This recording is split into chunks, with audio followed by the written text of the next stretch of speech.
on. All right. What I want to do is to kind of summarize where we are, where we've come, summarize what I talked about last week, get down to where we were, and then we'll take off from there.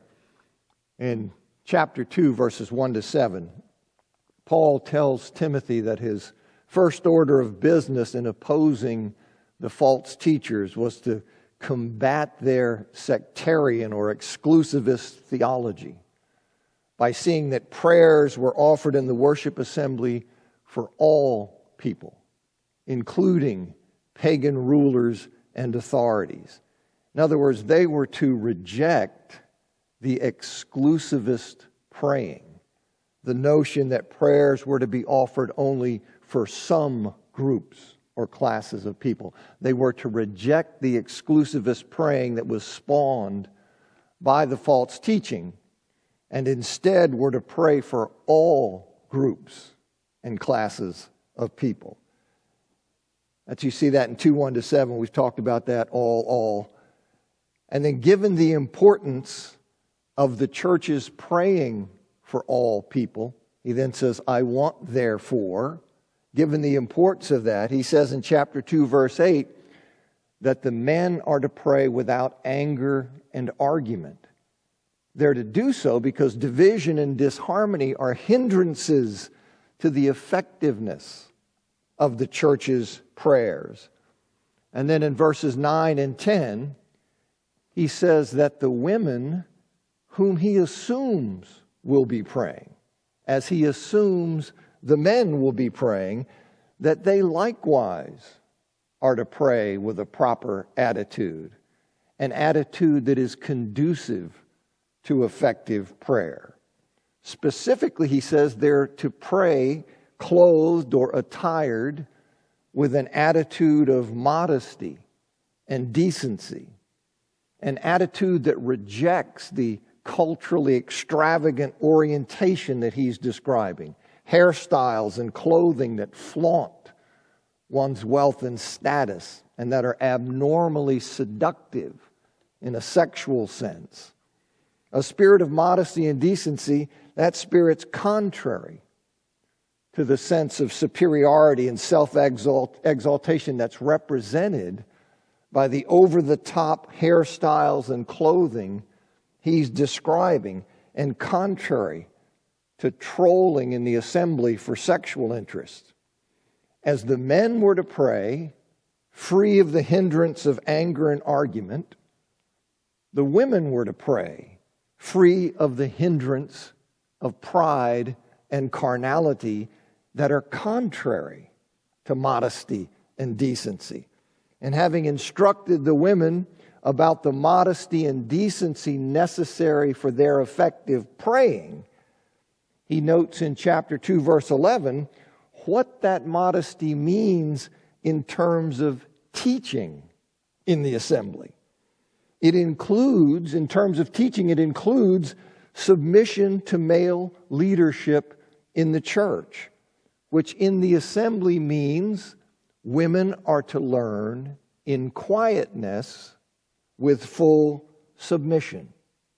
And then verse 12, he clarifies what it means for women to learn in quietness with full submission. They cannot teach or have authority over a man.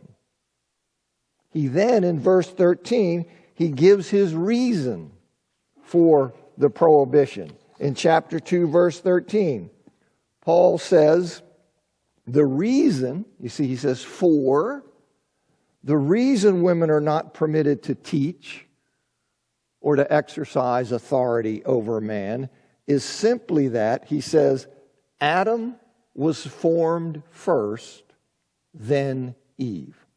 That's the reason he gives. Adam was formed first, then Eve. It has nothing to do with women's intellect, character, devotion, knowledge, education, or speaking skill. It's not because they're incapable of teaching or leading. It's rooted in the creation order, which, as Andreas Kostenberger notes, the fact it's rooted in the creation order strongly suggests, I would say definitively suggests, that verses 11 and 12 are permanently applicable. Now, both here and in 1 Corinthians chapter 11, verses 7 to 9, the Spirit of God, through Paul, makes clear that Genesis chapter 2 posits role differences between men and women. Now, we would like for Paul to have explained how Adam's being created first, how that translates into male leadership. But the notion of the firstborn being the leader, that required no explanation in the first century. The concept of primogeniture, the leadership right of the firstborn, it's all over the Old Testament. And it was taken for granted. Well, the assertion that male leadership rests on the fact Adam was created before Eve, that then for us just raises the deeper question, well, why did God make man first instead of making the woman first? Or instead of them being made at the same time from the dust of the ground? In other words, it just pushes the question back. All right, we see this primogeniture, but why did God do it? Why did he make the man first, if that's the import of his doing so? Why didn't he make the woman first? Or why didn't he make them at the same time? And the only answer for that, ultimately, is that God is sovereign. You see, for example, in Psalm 103:19, 1 Timothy 6:15, he is sovereign, and he chose to do it that way. I mean, as I've said many times, one could just as well ask, why did God give the tribe of Levi the exclusive responsibility to care for the tabernacle? As you see in Numbers chapter 1, verses 50 and 51, 1 Chronicles 6:47, and 1 Chronicles 23:26. Why did he give the tribe of Levi exclusive responsibility for that? Or why did he give the family of Aaron the exclusive responsibility of serving as priests? As you see in Exodus 28:1 and 29:4 to 9. Why limit those roles to people who happen to be born in a certain lineage, rather than allowing everyone equal access to those roles based on their ability? Why not make it merit-based? Why restrict it to people who happen to be born in a certain lineage? That's precisely, that objection, that beef, is precisely what led to Korah's rebellion in Numbers chapter 16. Korah, a Levite, and 250 community leaders, they opposed Moses and Aaron on the basis that they should have equal access to God. All Israel was holy. That was the rallying cry. All Israel was holy. So no one family line should be exalted to the priestly function. You see, it was a challenge. It was a challenge to God's right to choose select groups for specific roles.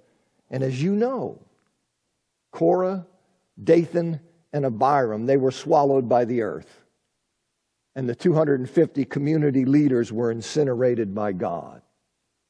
And I suggest to you that the spirit of Korah is alive and well in any who would challenge God's right to choose men as leaders of the family and the church.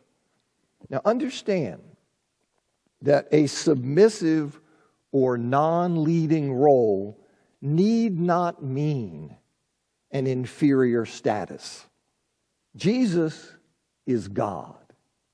He is one in nature, being, and essence with God the Father. So the Son is not inferior to or less worthy than the Father. Yet he is functionally subordinate to the Father. He willingly submits to the Father's authority. That's made explicit in 1 Corinthians chapter 11, verse 3. And it's demonstrated by the fact he was sent by the Father. He spoke the words of the Father. He came to do the will of the Father. He seeks to reveal the Father. Or he revealed the Father and seeks to please, glorify, and honor the Father. And he judges only as he hears from the Father. So he is functionally subordinate. Now, if Jesus, being in very nature God, if he can submit to the Father's authority, then women can submit to the leadership of men in the church without denying their equal dignity or value. You see, they're acting like Christ, and that parallel is specifically drawn in 1 Corinthians chapter 11, verse 3. Thomas Schreiner says, a difference in role or function in no way implies that women are inferior to men. Even the Son submits to the Father. 1 Corinthians 15:28. And yet he is equal to the Father in essence, dignity, and personhood. It is a modern, democratic, Western notion that diverse functions suggest distinctions in worth between men and women. Paul believed that men and women were equal in personhood, dignity, and value, but also taught that women had distinct roles from men. Now, despite Paul stating expressly that women are not permitted to teach or to have authority over a man because Adam was formed first, then Eve. Despite that, scholars bent on having women teach in Christian gatherings, they claim that prohibition, well, it was because women in Ephesus were teaching heresy, or it's because the women in Ephesus were uneducated. But as Thomas Schreiner points out, he said Paul could easily have said that women were prohibited from teaching and exercising authority over men because they were spreading heresy or were uneducated. Yet he does not breathe a word about these matters. That's not at all what Paul says. Moreover, the claim that the women in the Ephesian church, the claim that they were all uneducated, that's simply groundless. It's just made up. I mean, the congregation clearly included some wealthy women. You see that in 1 Timothy 2:9 and 6:17 and 18. And as S.M. Ball has shown, some of those wealthy women would have been educated, and a few of them may have been highly accomplished in letters and poetry. Indeed, Priscilla was in Ephesus.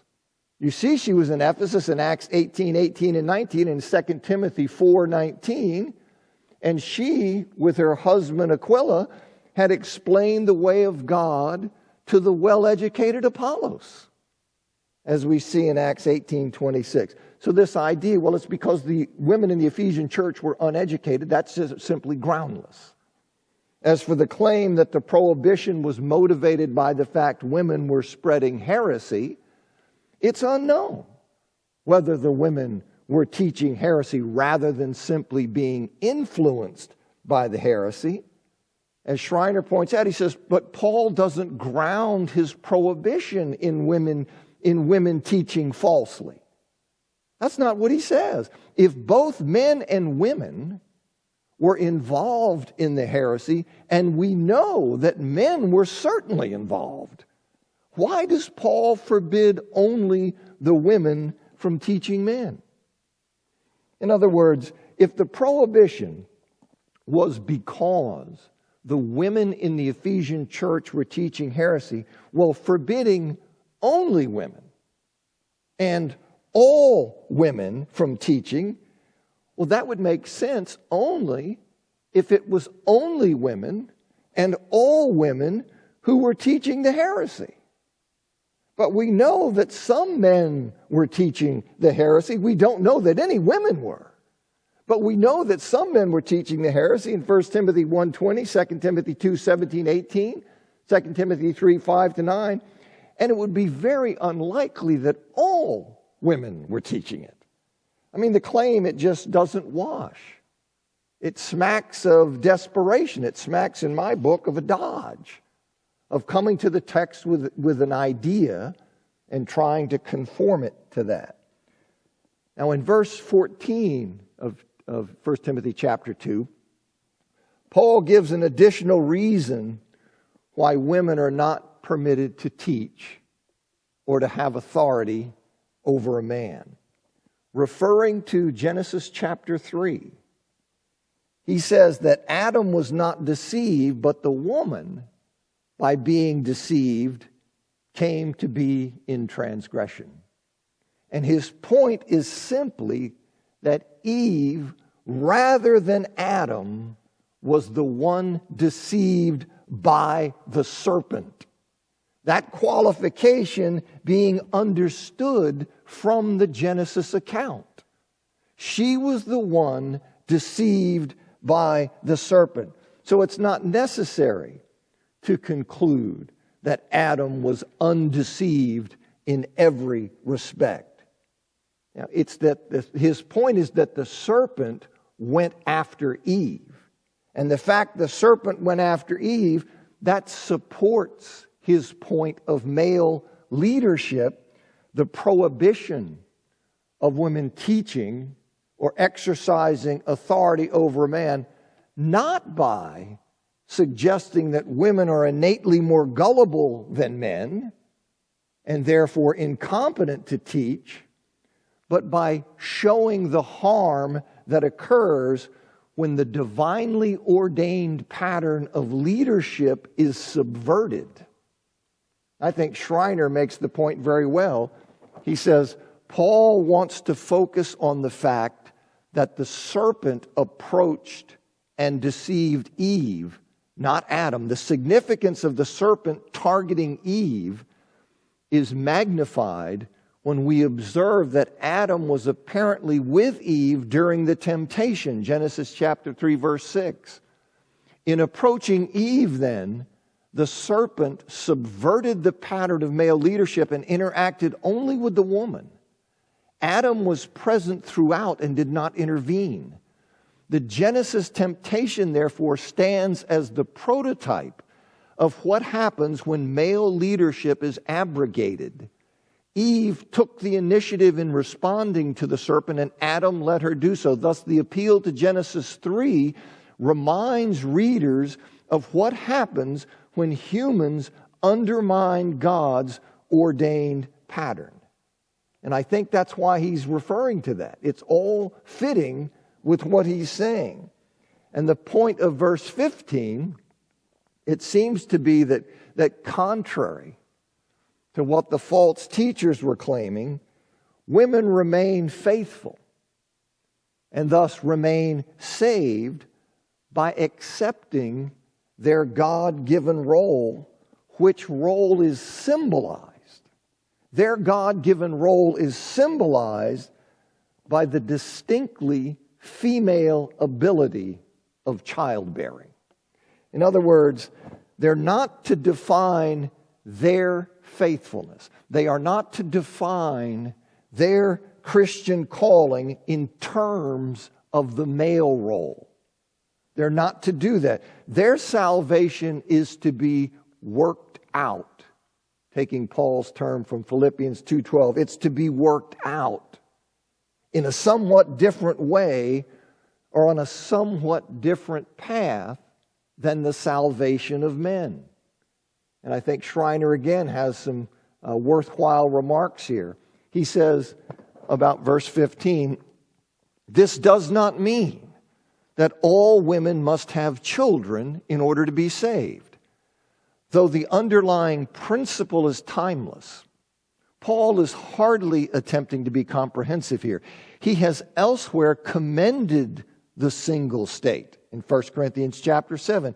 He selects childbearing because it is the most notable example of the divinely intended difference in roles between men and women, and because many women throughout history have had children.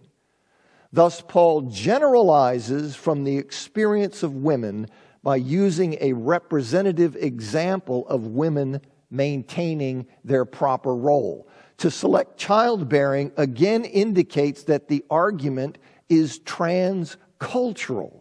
For childbearing is not limited to a particular culture, but is a permanent and ongoing difference between men and women. The fact that God has ordained that women and only women bear children signifies that the differences in roles between men and women are rooted in the created order.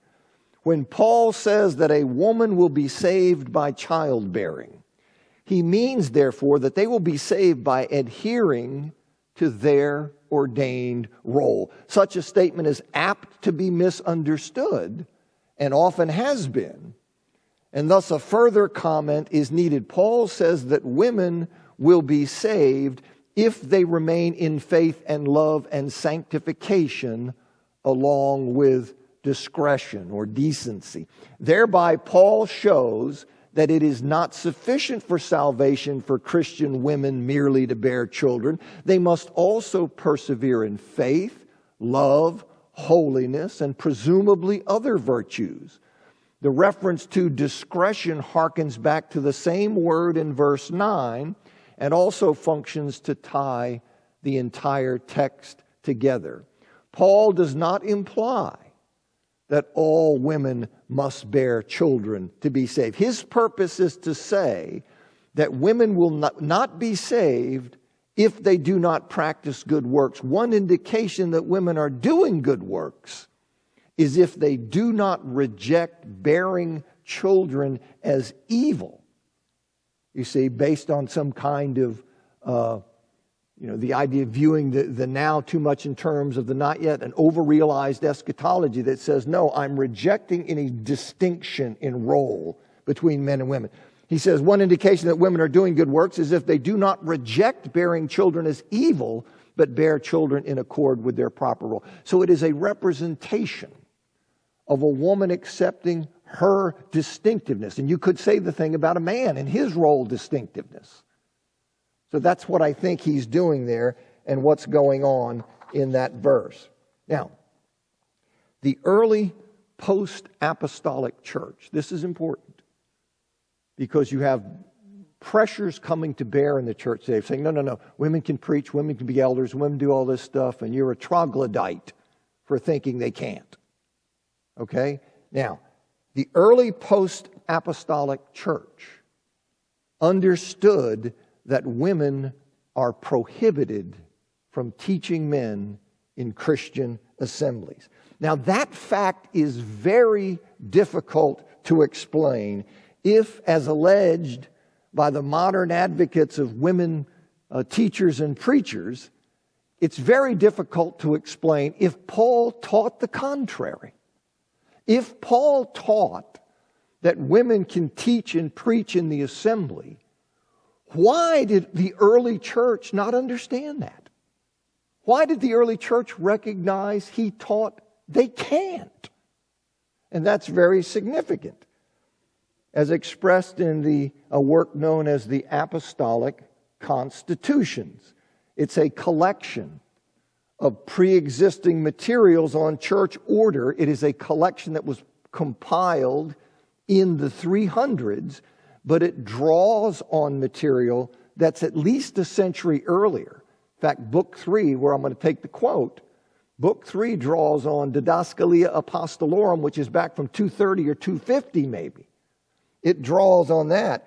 And there we see, it says, we do not permit our women to teach in the church, but only to pray and hear those that teach. And after reviewing the relevant evidence, the renowned church historian Everett Ferguson, he concludes, from the standpoint of history, the evidence of Christian writings of the 2nd to 4th centuries is in continuity with the New Testament. Women were not appointed as elders, nor did they take public speaking roles in the assembly as prophets, teachers, or leaders in the assembly. Where women did take these roles in heretical and schismatic groups, the practice was a basis for objection to these groups.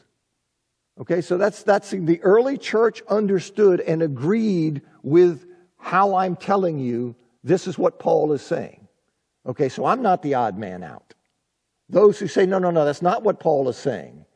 Well, you have a very difficult hurdle. If Paul was saying contrary to what I'm telling you, why did the early church understand him to be saying what I'm telling you? Okay, that's something that has to be answered.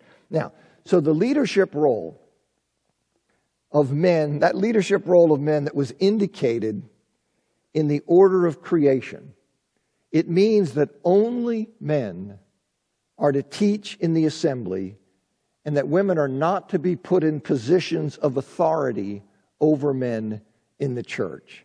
And in keeping with that, it also means, as indicated in the next section of the letter, that only men are eligible for the church offices of elder and deacon. Now, those matters, in my judgment, are clear.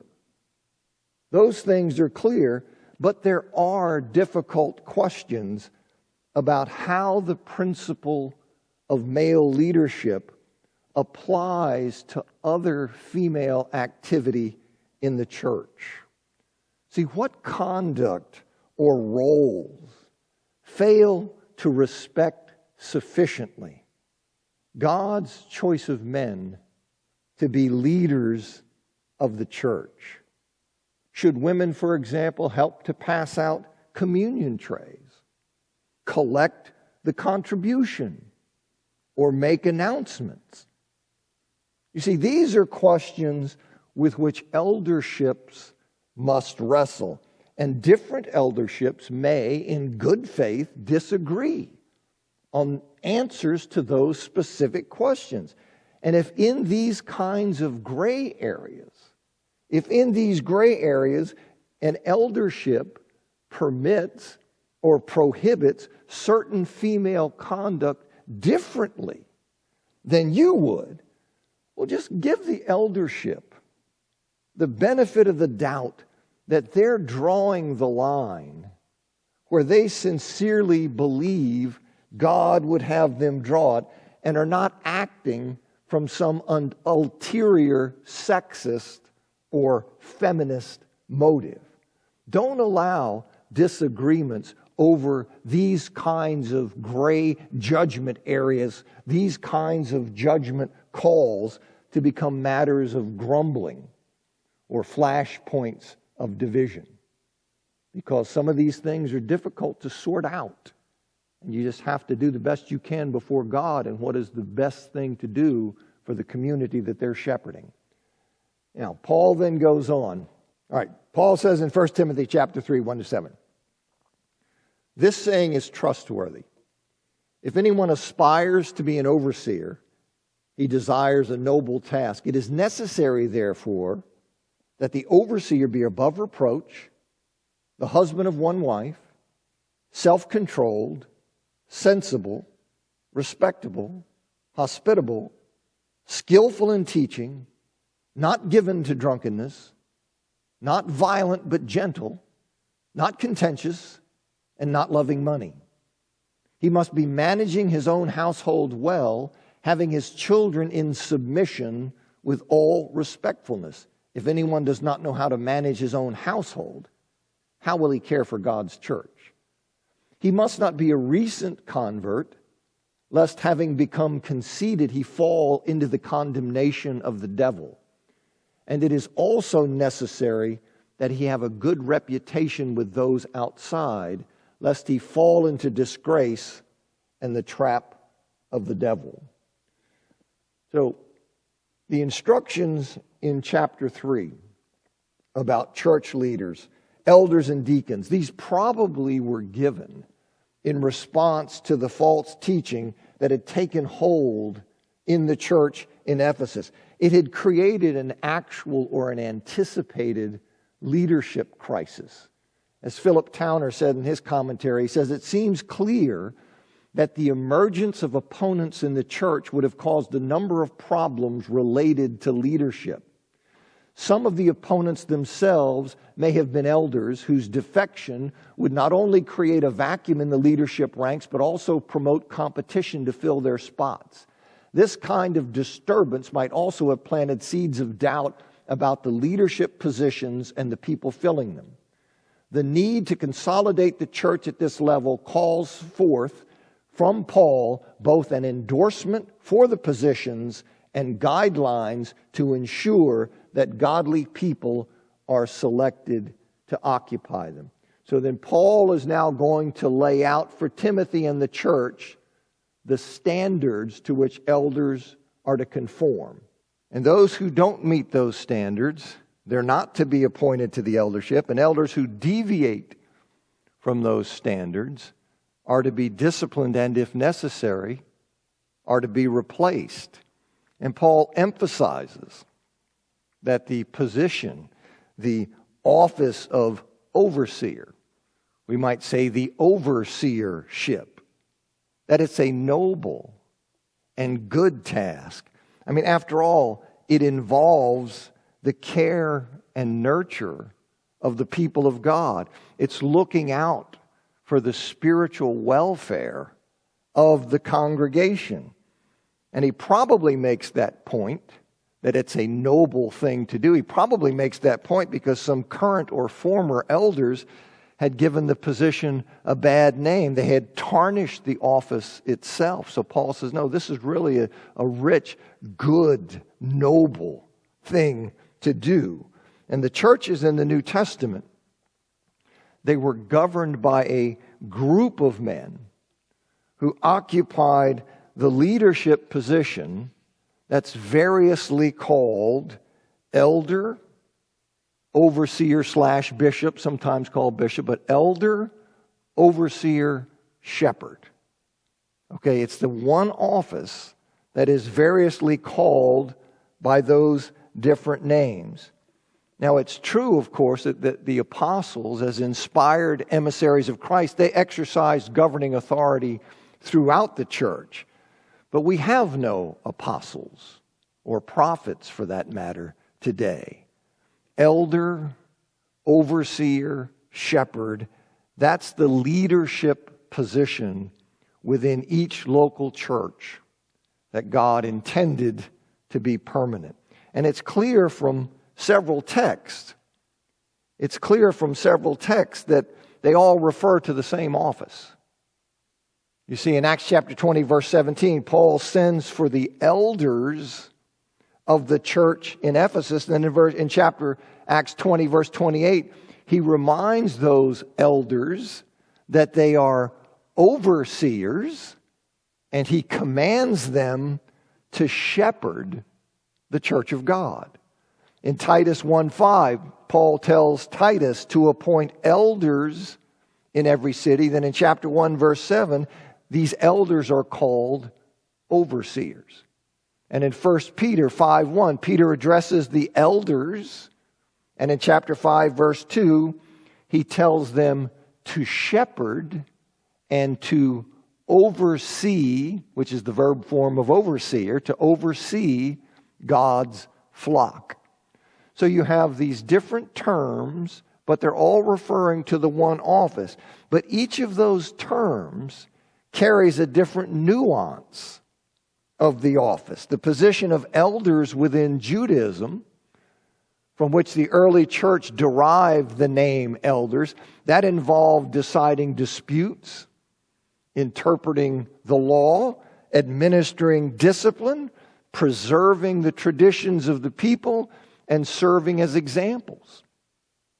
Overseer or bishop emphasizes the role of managing the group's affairs, guarding it, and directing the group's activities. The work of shepherds In looking after sheep, it involves protecting them, leading them to water and pasture, caring for their injuries, and seeking them when lost. In fact, Ezekiel chapter 34 gives a powerful description of how shepherds should not act. Very powerful. Because being an overseer, because it's a noble or good task, those who serve in that capacity must lead exemplary lives. In Paul's words, they must be above reproach. Now that, of course, does not mean sinless. You wouldn't have any elders. You couldn't have any elders. It doesn't mean sinless. It means their lives are characterized by the virtues and qualities he's going to talk about. In other words, those things are characteristic. They're not perfect. They sin like you and I sin. But their lives, when you think of those people, you say, yes, their lives are characterized by these virtues, these characteristics. And so we'll talk about those when we get together next week. Plug in to Ashby Camp's The Outlet from the church's website. Click on More. Then click on Ashby Camp's website. From Ashby Camp's website, click on Audio Video. From the YouTube channel, then click on his link to YouTube. From the YouTube, hit Playlist. From the playlist, you'll see his classes. In the future, just hit the subscribe button so you will avoid having to go through all these steps. The playlist here, you can watch Ashby's classes. You can also subscribe from the home page. Also, you can just click on the Facebook page and join us at Facebook. Hit like, share with a friend. If this video's gone too fast for you, pause at any time. Look forward to see you at the out.